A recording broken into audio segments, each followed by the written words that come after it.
இன்றைய டிவோஷன் பூரண அன்பு 1 யோவான் 4:18.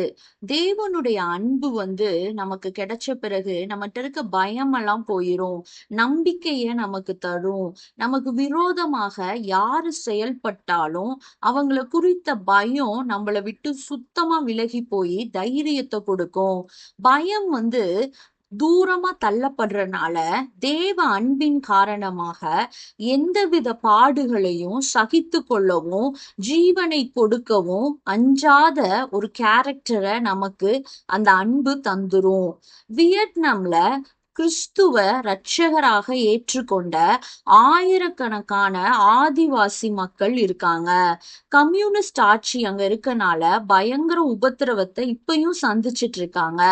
அவங்கள ஜெயில அடைக்கிறதுக்கு அவங்களுடைய வீடுகளையும் அவங்க வச்சிருக்க பைபிளையும் பறிமுதல் செய்து சுட்டெரிப்பது தினமும் நடக்கும் ஒரு விஷயம் வியட்நாம்ல. ஆனாலும் அது மத்தியிலையும் இதற்கெல்லாம் அஞ்சாம நிமிர்ந்து நிற்கிற ஒரு கூட்டம் அங்க இருக்கு. வியட்நாம்ல போலீஸ் காவலராக வேலை பார்த்துட்டு இருந்த ஒருவரை பற்றி அவர் எப்படி தேவனை ஏற்றுக்கொண்டார், ரட்சிக்கப்பட்டார், தேவ அன்பை எப்படி என்கவுண்டர் பண்ணாரு அப்படிங்கிற சாட்சிய பார்ப்போம். அவருக்கு பிளட் டிரான்ஸ்பியூஷன் எப்படி நடந்துச்சு அப்படிங்கிறத பத்தியும் பார்ப்போம். இந்த காவலர் 8 ஆண்டுகள் இராணுவத்துல வேலை பார்க்கறாரு. அந்த நாட்கள்ல நடந்த சண்டையின் காரணமாக நிறைய பேரு மரணத்தை சந்திக்கிறத இவர் பார்த்தனால இவருக்கு அந்த இராணுவம் அவ்வளவு பிடிக்காம அதை விட்டுட்டு வெளியில வந்துடுறாரு. அதனால அந்த கண்ட்ரில இருக்கவங்க அவங்களுக்கு ஒரு போலீஸ் டிபார்ட்மெண்ட்ல அவருக்கு வேலை கொடுக்கறாங்க. காவல்துறையில அவருக்கு கொடுக்கப்பட்ட பணி என்னன்னா கிறிஸ்தவர்களை கைது செய்யறதுதான். கிறிஸ்தவர்களை கைது செய்வதிலும் அவங்களுடைய பைபிளை பறிமுதல் செஞ்சு அதை சுத்தமா அழிச்சு போடுறதும் தான் அவருக்கு கொடுத்த வேலை. ஒரு நாள் ஒரு ஆஃப்டர்நூன்ல ஒரு சிறு பெண்கள் கூட்டம் ஒரு ஆற்றை நோக்கி போயிட்டு இருக்காங்கன்னு இவருக்கு ஒரு செய்தி வருது. உடனே அவங்களையே ஃபாலோ பண்ணிட்டு போறாரு. அவங்க என்ன பண்றாங்க, எங்க போறாங்கன்னு பார்க்க. அதுல ஒரு பெண் திரும்பி அவரை பார்த்து, ஐயா, நீண்ட நாட்களாகவே நான் உங்களுக்காக ஜெபிச்சுட்டு இருக்கேன் அப்படின்னு சொல்றா. உடனே இவருக்கு பயங்கர சர்ப்ரைசிங்கா ஷாக்கிங்கா இருக்கு.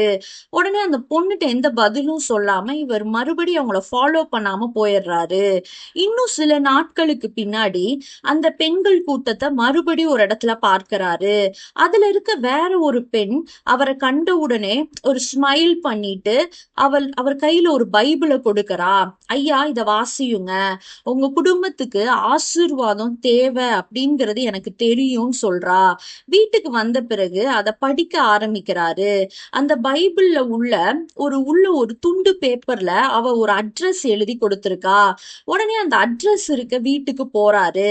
அவங்க அவருக்காக அந்த இடத்துல வச்சு ஜெபிக்கிறாங்க. அவருடைய இருதயத்துல சமாதானத்தையும் சந்தோஷத்தையும் ஒரு புது நம்பிக்கையையும் உணர்றாரு. அன்னையில இருந்து அவரோட வேலை பார்க்கிற மத்த போலீஸ் மத்தவங்களுக்கும் அந்த காஸ்பல அறிவிக்க ஆரம்பிக்கிறாரு. இதனால பல தடவை ஜெயிலுக்கு போறாரு. அப்புறம் விடுதலையாகி வராரு.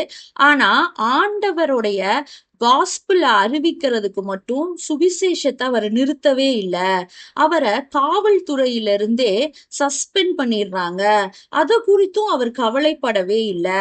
அவருடைய ரிலேட்டிவ்ஸ் எல்லாம் உன்னுடைய சரீரத்துல ஏன் கம்யூனிஸ்ட் ரத்தம் ஓடலன்னு கேக்குறாங்க. அதுக்கு அவர் சொல்றாரு, நான் பிளட் டிரான்ஸ்பியூஷன் பண்ணிக்கிட்டேன். என்னுடைய சரீரத்துல இப்ப இருக்கிறது ஏசப்பாவோட ரத்தம் தான், கம்யூனிஸ்ட் ரத்தம் இல்லைன்னு சொல்றாரு. போலீஸ்ல பணியாற்றிய இந்த போலீஸ் சவுலை போல எந்த கிறிஸ்தவர்களை கைது செய்து துன்புறுத்தி அவங்க பைபிளை பறிச்சாரோ அதே கிறிஸ்துவ அறிவிக்கும் ஒரு கருவியா ஏசப்பா மாற்றி இருக்கிறாரு. இதே மாதிரி நம்மளும் ஒரு கருவியா தேவனை அறிவிக்க உதவணும். இதுக்காக நம்ம தேவன்கிட்ட ஜெபிப்போம். ஆமேன்.